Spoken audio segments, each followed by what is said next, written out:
আল্লাহ বলে, বান্দা দুনিয়ার মধ্যেই ডুবে গেলা, আখিরাতকে ভুলে গেলা, মনে রাখো একদিন কিন্তু কবরস্থানেই পৌঁছে যাবে, মনে থাকুক বা না থাকুক। আখিরাতকে যদি মনেও রাখো, 5 ওয়াক্ত নামাজও যদি প্রতিদিন পড়ো, তাইলেও একদিন মরে যাইবা। আর প্রতিদিন নাফরমানি করলেও মরেই যাইবা। মনে থাকলেও মৃত্যু নিশ্চিত, মনে না থাকলেও মৃত্যু নিশ্চিত। হাসলেও মরে যাবেন, কাঁদলেও মরে যাবেন, সুখেও মরে যাবেন, দুঃখেও মরে যাবেন। রাজপ্রাসাদের অট্টালিকায় যে, সেও মরে যাবে। জীর্ণ কুঠির কুড়ে ঘরে যে, সেও মরে যাবে। জীবনে যে কোনো দিন দুঃখ দেখে নাই, তারও মৃত্যু হবে। জীবনে যে কোনো দিন সুখ দেখে নাই, তারও মৃত্যু হবে, তারও মৃত্যু হবে। কেউ থাকবে না, কেউ না, কেউ না, কেউ না। তো এই জন্য বন্ধু আমার, বাপ আমার, ভাই আমার, আমি আপনাদের কাছে এই কথাটাই বুঝাইতে চাচ্ছিলাম। প্রথম আল্লাহর কথা মনোযোগ দিয়ে শুনবেন, আখিরাতের ফিকির করবেন, কবরের ফিকির করেন। এত খামখেয়ালি নিজেদেরকে মনে করেন। ছেলেরা, বন্ধু, হয় তুমি মরে যাইবা, নয় তুমি বুড়া হইয়া যাইবা, বাকি তুমি এই যৌবনের এই হালাতের উপরে থাকতা না, এটা মনে রাখো। হয় বৃদ্ধ হইয়া যাবা, আর নয়তো মরে এর আগেই কবরে চলে যাবে। বিশ্ববিখ্যাত বুজুর্গ হাসান বসরি রাহমাতুল্লাহ আলাইহি, তিনি বলতেন, ইয়া মাশারাশ শাবাব ইন্না যারআ কাদ তুদরিকুল আহাতু ক্বাবলা আন ইয়াবলুগা। তিনি যুবক দেখলে বলতেন, যুবক মনে রাখো, সব ফুল, সব ফল পরিপক্ক হয় না, পাকে না, এর আগে ঝরে যায়। এটা উনি বলতেন, এর আগে কি ঝরে যায়। একটি গাছের, আম গাছের যতগুলো মুকুল বের হয়, বইল মুকুল, এ সবগুলোই তো আম হয়, বলেন না? বলো যুবক ভাই, বলো না, সব আম হয় না। সবগুলো ছোট আম যে কয়টা হয়, এই সবগুলোই কি বড় হইয়া পাকে? ঝরেই যায়, ফুল ঝরে যায় বেশি। ছোট ছোট আম এগুলো ঝরে যায় বেশি, টিকে অল্প কয়টা। তো তিনি বলতেন যে ঝরে যায় বেশি। কিশোর, তরুণ, যুবক এই অবস্থাতেই ঝরে যায় বেশি, মরে যায়। এই কোরআন শরীফের আয়াত তো আল্লাহ এটা বলছে, অবিনকুম মান ইয়াতাওয়াফা। শক্তি আসতে আসতে, পৌঁছতে পৌঁছতে, বৃদ্ধ হওয়ার আগে আগেই অনেককে আমি আল্লাহ মৃত্যু দিয়ে থাকি, আর কাউকে বৃদ্ধ চূড়ান্ত বুড়া পর্যন্ত পৌঁছে। এই গত 1 সপ্তাহ হয় নাই, 1 সপ্তাহ হবে, আমার আপন মামি মারা গেছে, আমার বড় মামি। আমি গেছি জানাজায়। তো আমার খালারা, আমার সব খালাতো ভাই বোন, আত্মীয় স্বজন বলা যায়, সব আসছে মামির জানাজায়, আমরাও ছিলাম। তো আমার মেজো খালা, এই খালা একদম বয়স্ক। তো আমার বোনেরা আছে, সবাই বলতেছে, আমরা তখন এই বাড়িতে প্রায় 70-80 জন কিশোর, যুবক, যুবতী, ছেলে মেয়ে, আমরা নানার বাড়িতে। এই অবস্থায় আমার বোনেরা বলতেছে, ভাই খালা, এই খালাই আমগো আর শেষ মুরব্বী, বুড়া বয়স্ক আছে, হে বুড়ি শুধু, আর নাই। তাহলে এই বাড়িটার মধ্যে যেই মুহূর্তে 70-80 জন কিশোর নওজোয়ান, তখন বুড়া মাত্র একজন, শেষ বুড়া। এমন ব্যবধান হইলো কেন? 70x1 হবে কেন? কথাটা বুঝছেন?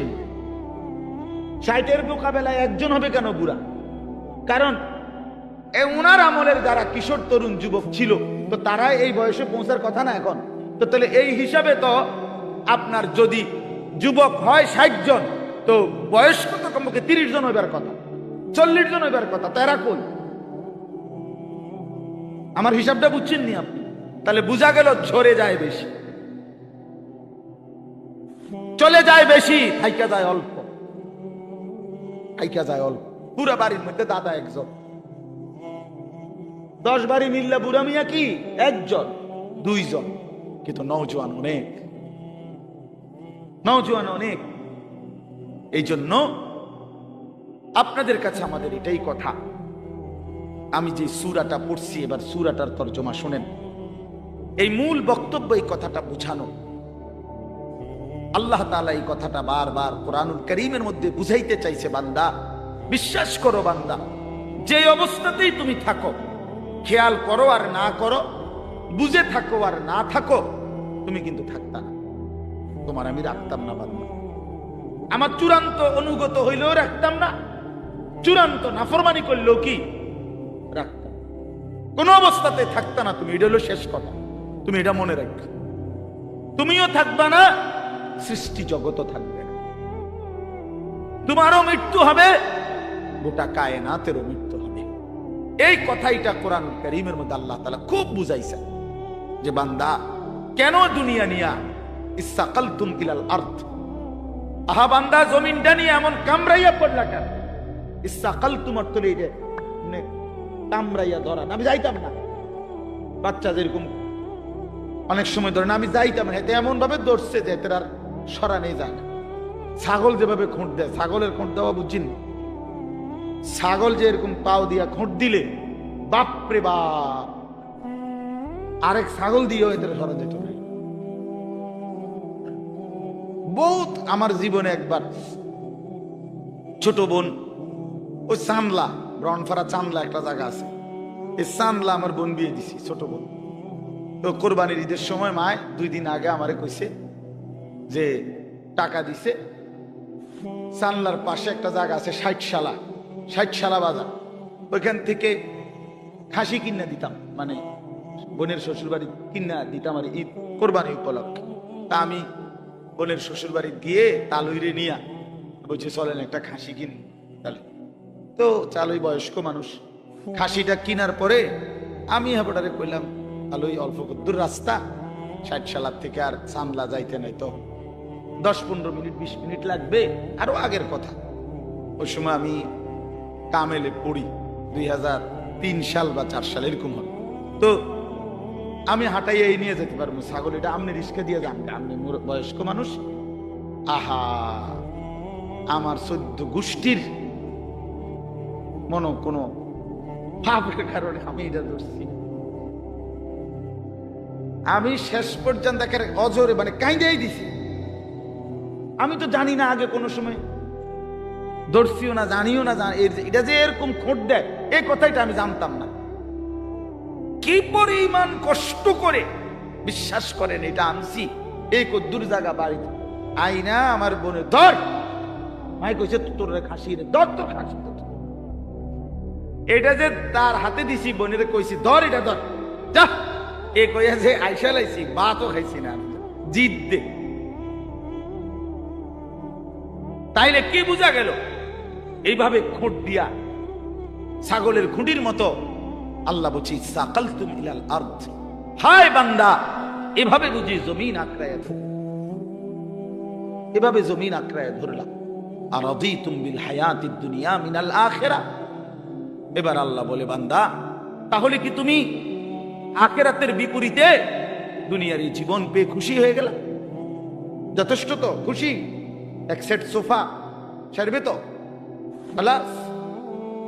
6টা টেবিল, 6টা চেয়ার, একটা ডাইনিং টেবিল, খুশি তো? যথেষ্ট। 2টা ওয়াল শোকেস, 4টা খাট, 4টা তোষক, প্রতি ঘাটে 2টা করে বালিশ, 8টা বালিশ, চায়ের কাপ 1 ডজন, ভাতের প্লেট 1 ডজন, নুনের বাড়ি 4টা, আর 4 বাথরুমে বদনা 4টা। আর কি কয় টাকার মাল? নাই তো 50 লাখ টাকার মাল করে, এত হবে না। আচ্ছা ধরেন, ধরলাম ভাই, ধরছে জন আর কোন আপত্তি নেই, ধরলাম ধরেন 50 লাখ টাকার মাল।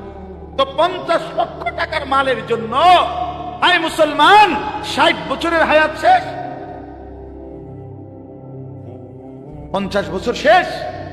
এত মিথ্যা, এত চুরি, এত 2 নম্বরি, এত সুদ, এত ঘুষ, এত কিস্তি, এতবার ওজনে কম দিলেন, এতগুলো মিছা কথা কইলেন, এত বাটপারি করলেন, এই কদ্দুর ফার্নিচার আর আসবাব এটুকু দুনিয়ার জন্য।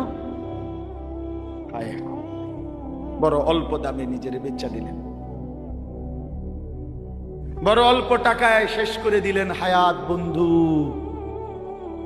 বড় অল্প দামে নিজের জীবন শেষ করে দিলেন, খুব কম দামে।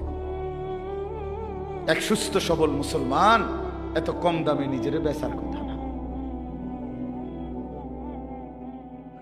এইটুকু সামান্য দুনিয়ার জন্য এক ওয়াক্ত নামাজ পড়ার টাইম নেই। একটা অটো চালায়, বেচারার নামাজের সময়। একটা সিএনজি চালায়, বেচারার নামাজের টাইম নেই। কদ্দুর সাধু আন্দারি করে, এবার নামাজের টাইম নেই। 12,000 টাকা বেতনের একটা চাকরি করে, নইলে 20,000 টাকা বেতন। হায় হায় মুসলমান, 20,000 টাকা, তাও এক মাসে, প্রতিদিন না, এক মাসে 20,000 টাকা বেতন। এইটুকুর জন্য আল্লাহ তাআলার এক ওয়াক্ত নামাজ আদায় করে না। হায় মুসলমান, এত বড় পাষাণ কেমনে হইলেন? কেমনে হইলেন বলেন? আল্লাহ নবী সাল্লাল্লাহু আলাইহি ওয়াসাল্লাম বলছেন, লা সাজদাতুন ওয়াহিদাতুন খায়রুম মিনাদ দুনিয়া ওয়া মা ফিহা। এবার শুনেন, নবী বলেন, একটি সেজদা উম্মত দুনিয়া এবং দুনিয়ার মধ্যে যা কিছু আছে তার চাইতে কোটি গুণে বেশি উত্তম। কয়টি সেজদা? এক সেজদায় কয় রাকাত? এক রাকাত। এক সেজদা দিলে কি এক রাকাত? এক রাকাত না, একটাই সেজদা। লা সাজদাতুন ওয়াহিদাতুন, একটি সেজদা। আল্লাহর কসম নবীজি বলছে, বুখারী মুসলিমের হাদিস, আল্লাহর নবী বলছে, 4টা কালেমা একবার বলা, একটা কালেমা আপনি বলেন, সুবহানাল্লাহ, আলহামদুলিল্লাহ, আল্লাহু আকবার, লা ইলাহা ইল্লাল্লাহ। রাসূলুল্লাহ সাল্লাল্লাহু আলাইহি ওয়াসাল্লাম বলেন, এই 4টি কালেমা একবার বলা পৃথিবীর যত কিছুর উপরে সূর্যের আলো পড়ে সবটার যা দাম, আমি রাসূলের কাছে তার চাইতে বেশি দাম।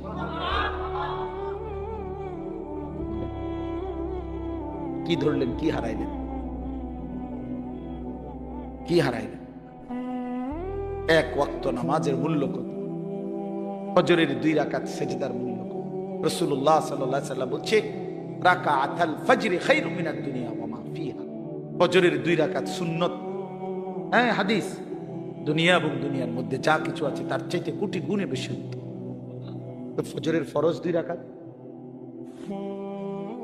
এটা তো আরো আছে, এটা তো রই কতটা বেশি। কুল মা ইনদাল্লাহি খায়রুম মিনাল লাহবি ওয়া মিনাত তিজারা। কোরআন শরীফ আছে। একবার জীবনে সাহাবীরা প্রথম দিকে নবীজি সাল্লাল্লাহু আলাইহি সাল্লাম জুমার খুতবা দিচ্ছিলেন। জুমার নামাজের খুতবা ইসলামের প্রথমে শুরুতে জুমার নামাজের পরে হইতো, এটাই তাফসীর। মানে ঈদের খুতবা কখন হয়? নামাজের পরে। এই ঈদের খুতবা এখন যেভাবে হয়, প্রথম জুমার খুতবা এভাবে হইতো। মানে নবীজি ফরজ 2 রাকাতের সালাম ফিরাইয়া এরপরে মিম্বরে দাঁড়াইয়া কি পড়তেন? খুতবা দিতেন। এটাই ছিল তখন নিয়ম। এরকম একদিন খুতবা দিতেছে, সাহাবায়ে কেরামের কিছু সাহাবী মদিনার বাজারে ফু দিছে, কেউ ব্যবসায়ী পাইকারি মাল আনে মাসে 15 দিনে। তখন নিয়ম ছিল একদিন পাইকারি মাল আসতো, তো যে বেটা পাইকার এ বেটা বাসি ফু দিত। ফু দিলে খুচরা দোকানদাররা বুঝতো পাইকার আসছে, সবাই দৌড়াইয়া হুড়াহুড়ি করে যার যার মাল নিত। এই বেটা তো আর আসবে না আবার। তো এই সাহাবীরা যারা মদিনার বাজারে ব্যবসা করত, ওনারা এই বাঁশির ফু এটা শুনছে। ওই খুতবার মুহূর্তে নবীজি খুতবা দিতে দাঁড়াইছে, জুমার নামাজের পরে, নামাজ ফরজ শেষ করছে। এই সবাই যারা মদিনার বাজারে ব্যবসায়ী, ওনারা সব উঠে চলে গেছে ওইখানে মাল আনার জন্য, কারণ বুঝছে যে যদি পরে যায় তত পাইতো না। এই এতটুকু শুধু নামাজ না, খুতবা, খুতবার সময় আল্লাহর কসম, কোরআন শরীফের একটি পূর্ণাঙ্গ সূরা আল্লাহ তাআলা এই ব্যাপারে নাজিল করেছে, সূরা জুমআ। এই জুমআ সূরার নামই জুমআ। আল্লাহ নাজিল করে বলছেন, ওয়া ইদা রাআউ তিজারাতান আও লাহওয়ান ফাদ্দু ইলাইহা ওয়া তারাকুকা কাইমা। নবী কামড়া করলো কি এরা? এদের ব্যবসা এবং তামাশা, এই দুনিয়ার তামসার জন্য আল্লাহ দুনিয়ার পুরো উপার্জনটারও বলছে তামসা। বেটা আল্লাহ বলছে এই ব্যবসা এবং তামাশার দুনিয়ার জন্য এরা ছুটে চলে গেল। ও তারাকুকা কাইমা, আপনাকে এখানে দাঁড়ানো অবস্থায় খুতবায় রেখে চলে গেল। হায় হায়, করলা কি তোমরা? আল্লাহ নিজে তখন বলে, কুল মা ইনদাল্লাহি খায়রুম মিনাল লাহবি ওয়া মিনাত তিজারা। হায় আমার নবীর সাহাবীরা, শুনো, এই নামাজ, এই খুতবার বিনিময়ে আল্লাহর কাছ থেকে যা পাইতা তা তোমাদের এই ব্যবসা এবং রং তামাশার এই দুনিয়ার চাইতে কোটি কোটি কোটি কোটি গুণে উত্তম ছিল। এর চাইতে সুন্দর আয়াত কি হইতে পারে? এর চাইতে পরিষ্কার কথা মালিকের আর কি হইতে পারে? ভাইয়া বলেন, ইনসাফ করে বলেন। আর কেমনে আল্লাহ বুঝাইতো? আর কেমনে বুঝাইতো? আপনার অসংখ্য মুসলমান, আমি আজকেও আমার জুমার নামাজ ওই শাসনগাছা, আমি এক মসজিদে এই মাস থেকে 2 জুমা পড়াই নামাজ। তো এইখানে বলছি যে আপনারা যারা শুধু শুক্রবারে জুমার নামাজ পড়তে আসেন, কেন আসেন? বাকি সপ্তাহ কেন আসেন না? বাকি 5 ওয়াক্ত নামাজ কেন পড়েন না ভাই? সপ্তাহের বাকি দিনগুলো কেন নামাজ পড়েন না? শুধু শুক্রবারে 2 রাকাত নামাজ পড়তে কেন আসেন? এ কথা বুঝানোর জন্য যে আপনি মুসলমান, এটা বুঝানোর লেগে নাকি? আমি তো পরিষ্কার বলি না ফরমান, তোমরা যারা 5 ওয়াক্ত নামাজ পড়ো না, পুরো সপ্তাহ নামাজ পড়ো না, তুমি শুক্রবার আয়োনের কোনো দরকার নাই, তুমি শুক্রবারে আইসা বুঝানোর দরকার নাই তুমি মুসলমান। তুমি মুসলমান, আমরা এটা জানি। তোমার না ভোটার আইডি কার্ড আছে? তোমার এনআইডি আছে তো? তোমার জন্ম নিবন্ধন সনদ আছে? আমরা জানি তুমি মুসলমান। তুমি মুসলমান, আমরা জানি বেটা। মিথ্যাইও তুমি। কি দরকার ছিল? কি দরকার ছিল নিজেকে মুসলমান বুঝাইবার জন্য? না না, মুসলমান আমরা জানি, আপনি মুসলমান, আমরা মানি। আমাদের মুসলমানের কবরস্থানে দাফন করা হবে, নাই তো বলেন কেন? যদি বলেন না হুজুর আমি এই জন্য আসি নাই, আল্লাহর জন্য আসছি, তো আল্লাহর জন্য আসলে আসরের নামাজ আসলেন না কেন? প্রতিবাদ করেন। একজন প্রতিবাদ করেন না যে না হুজুর আপনি ভুল বলছেন, আমি আল্লাহর সন্তুষ্টির জন্য আসছি। তো আল্লাহর সন্তুষ্টির জন্য আসলে ফজর কই, জোহর কই, আসর কই, মাগরিব কই, এশা কই, শনিবার, রবিবার, সোমবার, মঙ্গলবার, বুধবার, বৃহস্পতিবার, সে এই সপ্তাহের এই দিনগুলো মালিককে মনে করেন না কেন? বলেন ভাই, ইনসাফ কি বলে?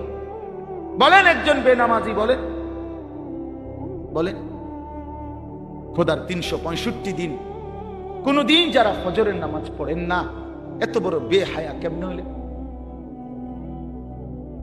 কেমনে হইলেন? এই যুবক ভাই, তোমরা যারা কখনোই ফজরের নামাজ বছরের কোনদিন পড়ো না, তুমি এত বড় নির্লজ্জ, মুসলমানের ঘরে এত বড় বেয়াদব কেমনে হইলা? বলো, এখন প্রতিবাদ করবেন। মুসলমানের ঘরে এত বড় বেয়াদব কেমনে হইলা? এত বড় গাদ্দার মুসলমানের ঘরে হইলা কেমনে?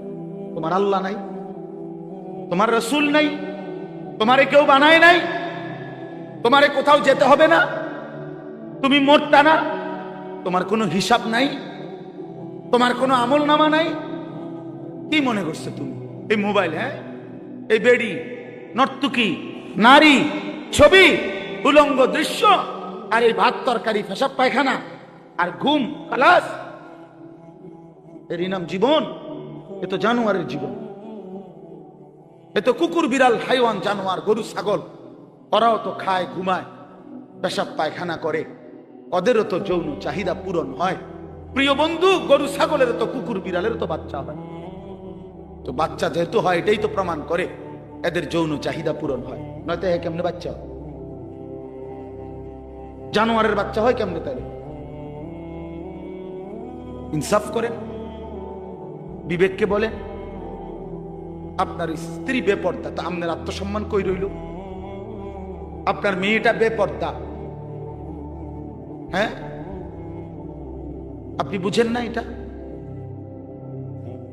8-7 কাপড় পরে আপনার মেয়ে কোথায় যায়? 14 বছরের, 16 বছরের, এই 18 বছরের এই উপযুক্ত কন্যা 8-7 কাপড় পরে কোথায় বের হয়, কাকে দেখাইতে যায়?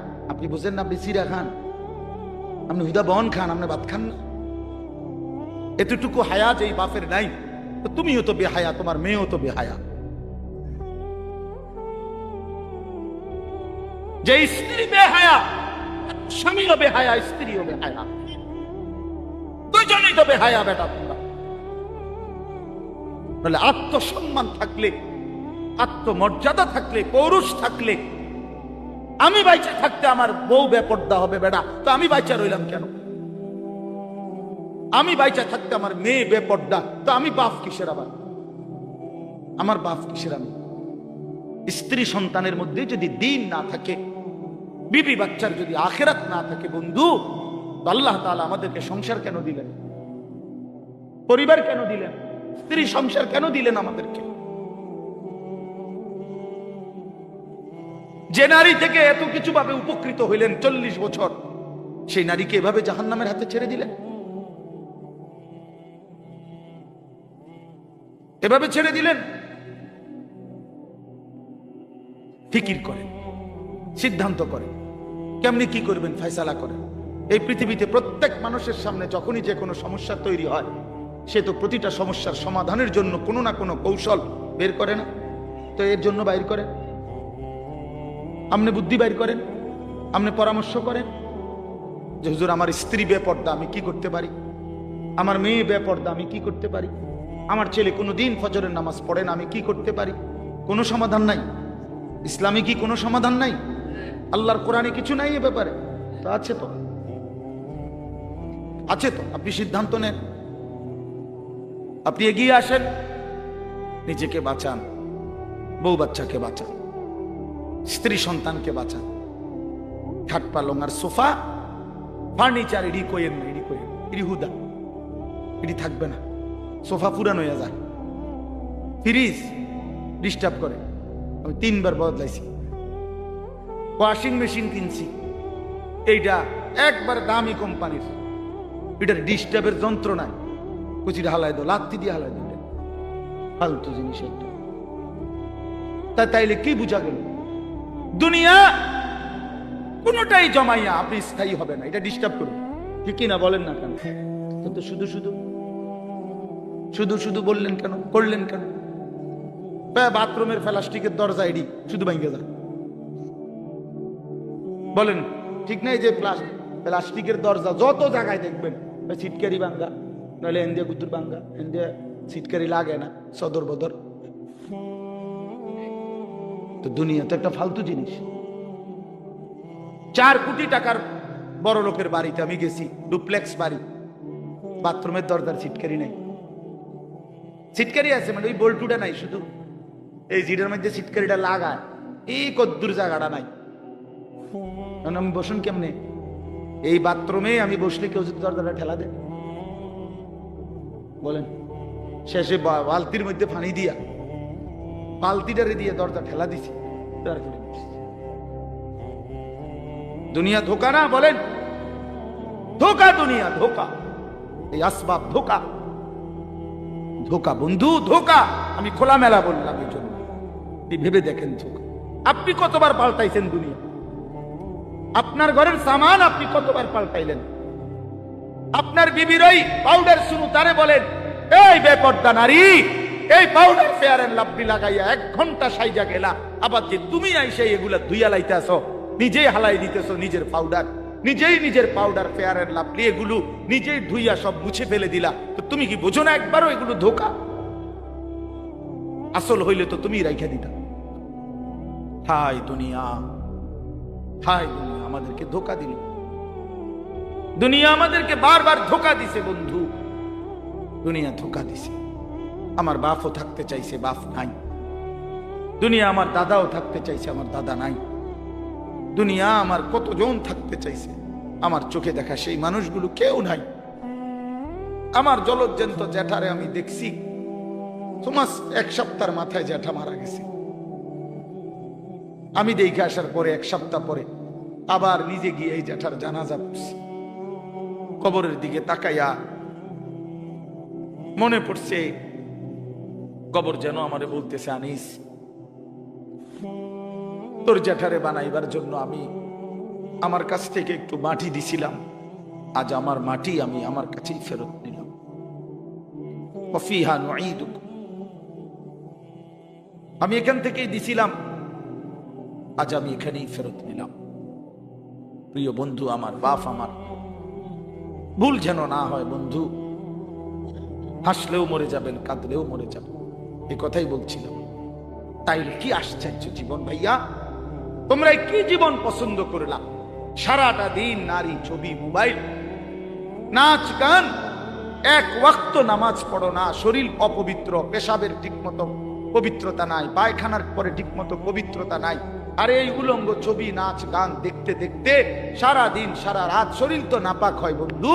এই নাপাক দেহ নিয়ে, এই জানোয়ারি জিন্দেগি নিয়ে কেমনে ঘুমাও, কেমনে রাত কাটাও, কেমনে শো, কেমনে হাঁটো, আমি বুঝি না। তুমি মানুষ না জানোয়ার? আরেকবার ভাইবো বন্ধু, আরো বেহায়া সন্তান, বেপর্দা নারী, বেহায়া কন্যা, আরেকবার মানুষ না জানোয়ার। আল্লাহ আমাদেরকে মাফ দেন।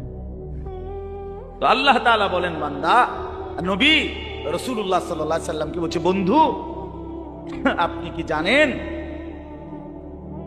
সেই বিকট আওয়াজটা কি? সেটাই কিয়ামত। সব ভাঙবে, সব ভাঙবে। মানে কি মনে হয় এটা হইবে নি? আসলে কথা বলেন নাকি ছেলেরা? বলো না ভাইয়া, হবে এটা?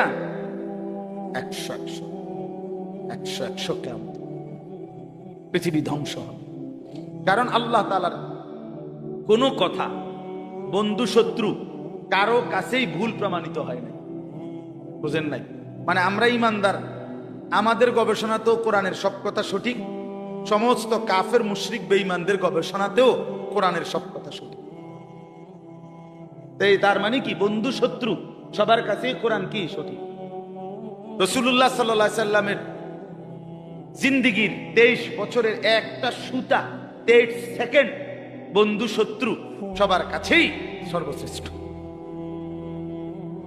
বলেন, রাসূলুল্লাহ সাল্লাল্লাহু আলাইহি সাল্লামের জীবনের একটা মিনিট, একটা ঘন্টা, একটা সেকেন্ড দুশমনরাও পরীক্ষা করছে। আজকে 1450 বছর ধরে শুধু রাসূল সাল্লাল্লাহু আলাইহি সাল্লামকে নিয়ে আমরা শুধু বলি আর ভাবি এমন না, কাফের বেঈমানরাও ভাবে, গবেষণা করে, এই নিয়ে বিশ্লেষণ করে, কিন্তু তিনি সবার কাছে শ্রেষ্ঠ। বন্ধুও পরীক্ষা করে দেখছে তিনি সর্বশ্রেষ্ঠ, দুশ্মনেও পরীক্ষা করে দেখছে তিনি সর্বশ্রেষ্ঠ। তিনি সুন্দর, নবী সাল্লাল্লাহু আলাইহি সাল্লামই সবচেয়ে সুন্দর। তার সব কথাই সঠিক, তার সব কথাই যৌক্তিক, তার সব নড়াচড়া পর্যন্ত সর্বাধিক সুন্দর, সবচেয়ে স্মার্ট, সবচেয়ে সুন্দর। তিনি হাসলেও সুন্দর, তিনি কাঁদলেও সুন্দর। নবী সাল্লাল্লাহু আলাইহি সাল্লাম কথা বললেও সুন্দর, চুপ থাকলেও সুন্দর। চুপ থাক, নবীজির বহু সাহাবীরা আছেন, নবীজি যখন চুপ থাকতেন, কথা বলতেন না, তখনও ওনার দিকে তাকায় থাকতেন। নবীজি জিজ্ঞেস করছে কোন কোন সাহাবীকে, কি দেখো? আবার দি যাও গা, কথাও পাও না কিছু। এক কালো হাবশী সাহাবী একদিন বলছিল, ইয়া রাসূলুল্লাহ, আমি তো কালো মানুষ, যখনই মনটার মধ্যে কোনো কষ্ট লাগে, ব্যথা লাগে, দুঃখ লাগে, দুনিয়ার তেমন কিচ্ছু আমার নাই, তো মনটায় কষ্ট লাগলে, অস্থিরতা লাগলে দৌড়াই আপনার কাছে আসি, আপনার ওই পবিত্র চেহারার দিকে তাকাই, সব ভুলে যায়, দুঃখ বেদনা সব ভুলে যায়। তো এখন কেন আসছো? বলছি, ইয়া রাসূলুল্লাহ, আজকে একটা কথা বলতে মন চাচ্ছে। এই সাহাবী, তাফসীরে আছে সূরা নিসা, এই কালো সাহাবী বলছি, ইয়া রাসূলুল্লাহ, আজকে একটা কথা বলতে চাই। বলছে, বলো। বলছে, এখন তো আমি যত সাধারণই হই না কেন, এই দুনিয়ায় তো আপনারে দেখে দেখে আমার কলজা ঠান্ডা করি, দিল ঠান্ডা করি। হাসরের ময়দানে তো আপনি চলে যাবেন অনেক ঊর্ধ্বের জান্নাতে, আর আমারে যদি আল্লাহ জান্নাত দেয়ও, দিব সাধারণ যে কোনো একটা জান্নাতে দিতে পারে, আপনার লগে তো আর দিত না, আপনি তো অনেক ঊর্ধ্বের, আপনি চলে যাবেন। এখন আমার জানার বিষয় হলো, আমি যদি জান্নাতে গিয়া আপনারে না দেখি, খোদার কসম নবী, ওই জান্নাতে থাইকেও তো আমি আরাম পাইতাম না।